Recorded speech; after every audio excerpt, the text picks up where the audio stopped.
Sur ces images, ces personnes se rapprochent de la barrière de sécurité. Toutes appartiennent au Hezbollah.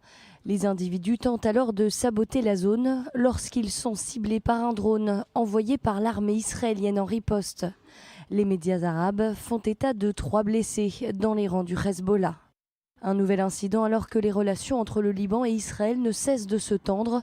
À l'origine, 2 tentes installées par le Hezbollah en territoire israélien. Si l'une d'entre elles a depuis été retirée, Hassan Nasrallah assure dans un discours télévisé ce mercredi soir que ces installations sont en terre libanaise. Juste parce qu'il y avait une tente. La vérité est qu'il ne s'agit pas de 2 tentes, car l'une est sur des terres libanaises, donc il n'y a pas de discussion.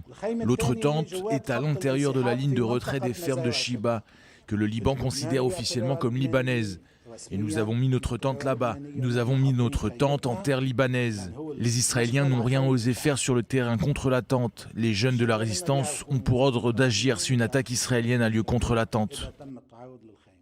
La semaine dernière, un tir de missile anti-char avait été tiré depuis le Liban en direction du territoire israélien. Tsahal avait riposté avec des tirs d'artillerie en ciblant des positions terroristes à la frontière nord. Autre sujet de tension entre les deux pays, la localité de Rajar, située en territoire israélien, mais que le Liban revendique.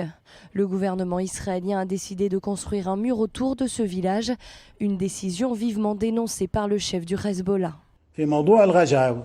Au sujet de Rajar, c'est la terre libanaise.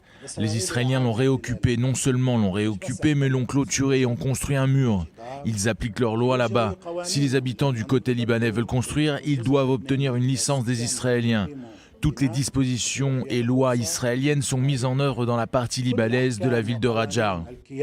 Si jusqu'à présent Israël préfère la voie diplomatique pour régler les tensions avec le Liban, le pays pourrait perdre patience. Les États-Unis multiplient les discussions avec les deux parties, aidés par la FINUL, l'organisme de l'ONU à la frontière, pour tenter de calmer la région.